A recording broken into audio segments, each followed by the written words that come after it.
Hey everyone, this is smpratte, and today we're going to take a look at some very special Pokemon items ranging from officially published artwork to some nice signed pieces, a nice custom art as well, along with some cards from PokeTubers, some rare Japanese promos.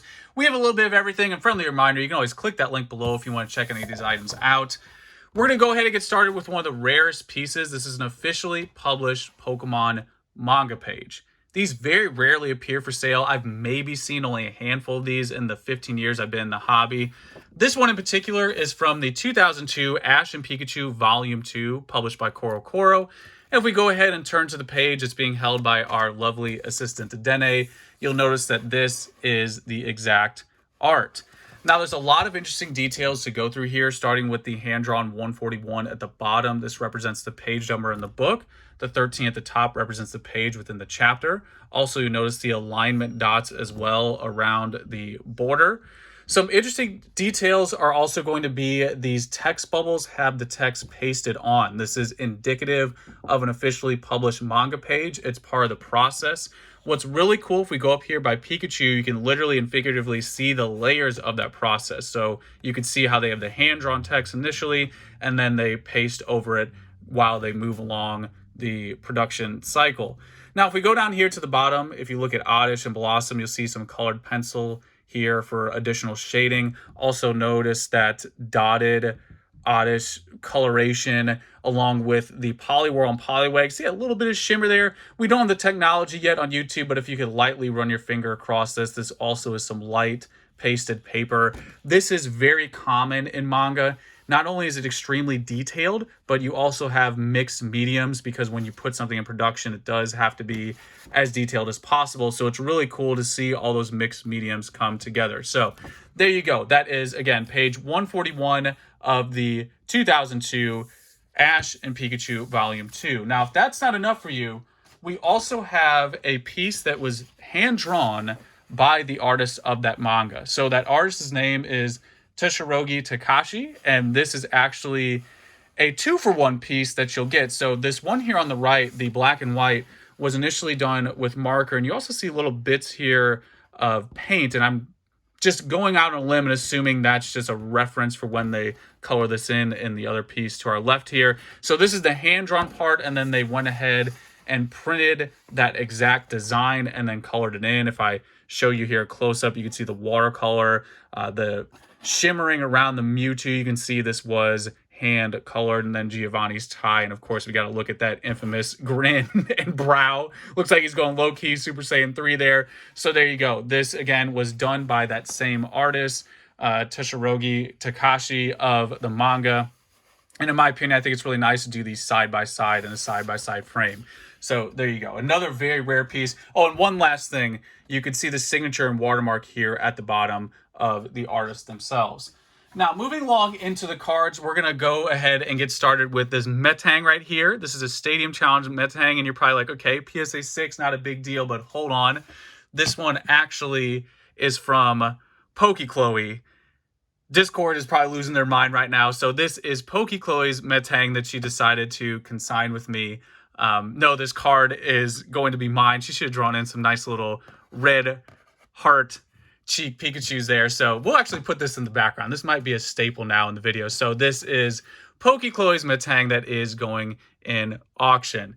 Now, moving along, we have a lot of other interesting cards to go through. I have a signed Charizard by Mitsuhiro Rita. This is actually during like his initial signing that he did. I think it was from the first signing he ever did. You could tell by the old cert number there. And the Auto 10 is in reference to the grade of the signature, not the actual card. I'll show you the exact condition of the card.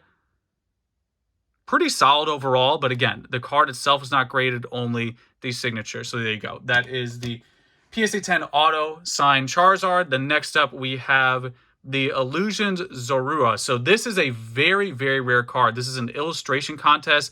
Also, for all the Pikachu collectors, there you go. It's a must. If you're here, Quador, this is one you have to have.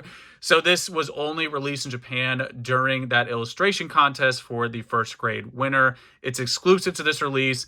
Very, very rare item. I remember recently on E4, there was maybe a few hundred of these, very similar to the Art Academy contest. This was in 2010. You also have that gold writing there. Just a nice touch if the exclusive art wasn't enough for you. So there you go. PSA 9, Illusions, Zorua. Now, next up, we have just one banger after another. One interesting card after another. This is a PSA 10 Sabrina's Gengar. Now, for a lot of people who don't mess with Japanese, they're just like, oh, okay, yeah, I have this card in English. Now, the difference is, in the Japanese, let's try to do a little 4K zoom here. You have a ghost in a graveyard. In English, this is all just a pretty much generic silver background, but in Japanese, you really get the full effect. You can see the gravestones in the back, like this fog, and like Gengar is kind of translucent and part of the art. I remember noticing this ages ago on E4. You heard it here first. This was an smpratte find from like 2016, maybe like 5 years ago. So in English, they censored those graves in the back. That's very common whenever you have something in Japan that's released in English. Anything with any type of religious symbols usually gets censored, and this one did. So this is the only way you can get it in Japan. Do we have a little swirl action? I'm not sure. Is that a little swirl right there? I think it is. There you go. The swirl is real. That's definitely a thing that's happening now. So there you go. PSA 10, Sabrina's Gengar. And next up, we're just going to go through the rest of this pile. Actually, probably have to do a part 2 because we're like 5 cards in out of like 100. So this is the Generations Mew, PSA 9.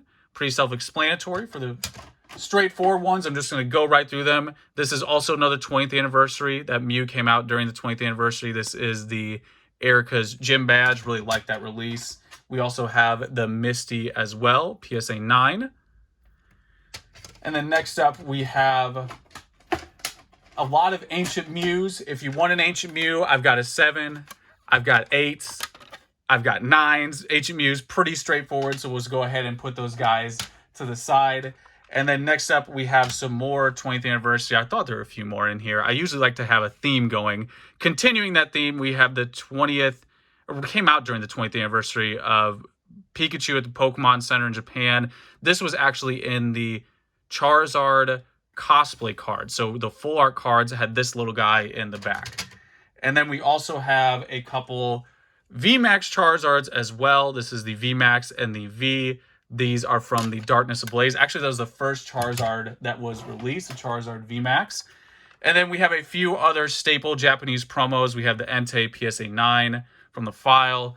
And then we have the Meganium, the Typhlosion. And then last but not least, we have the Feraligatr. If you haven't watched it, there's a video from Ken Golden in the 90s, early 2000s from QVC. That dude is sweating in that video. He is going all out, screaming at the top of his lungs that these are the rarest cards ever. Obviously, they aren't, but it just makes it a little bit more iconic if you go watch that video. It's a must-have experience.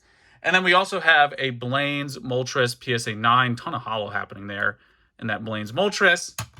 And then moving along, we have a PSA 9, I just call this the Picasso card. This is a Japanese exclusive. Originally given out at the Trophy Kangaskhan tournament, parent-child Kangaskhan, but they eventually did another print, which I think is physically identical.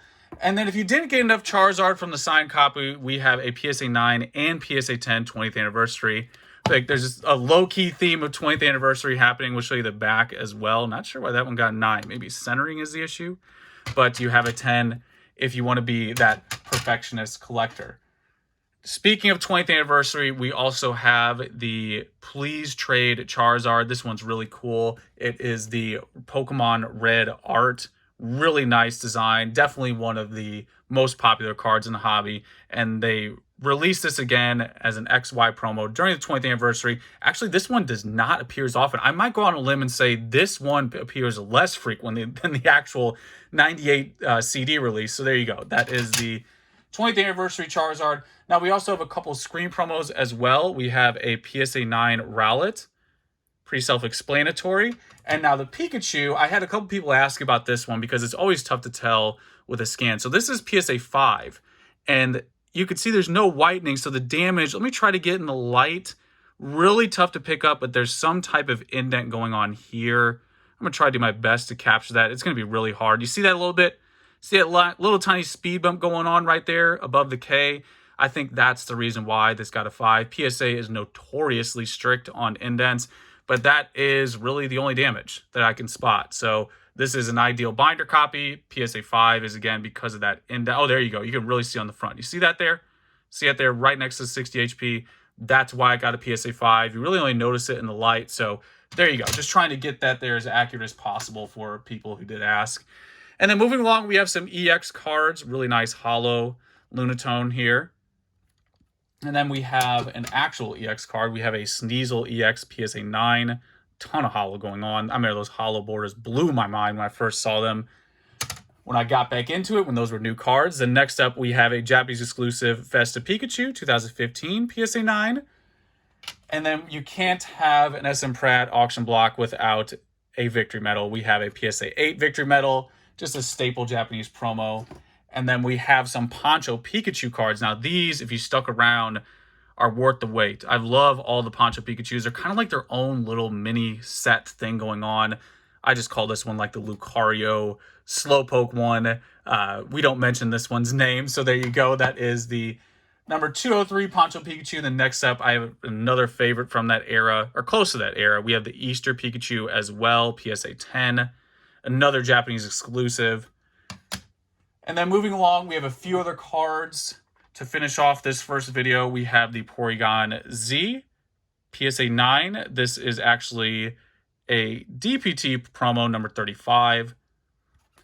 And then we have a couple more of those badges from earlier. So earlier we had the PSA 9 non-hollows. These are the PSA 10 hollows. We got to flex that hollow there a little bit. Got the Misty and the Blaine. Such nice design. Just 10 out of 10 cards in my opinion. Great releases for that 20th anniversary. And then the last of this stack is going to be the Tropical Wind card PSA 7. This one actually is a staple that I've probably listed now pretty much every month. You always got to put a Tropical Wind in there.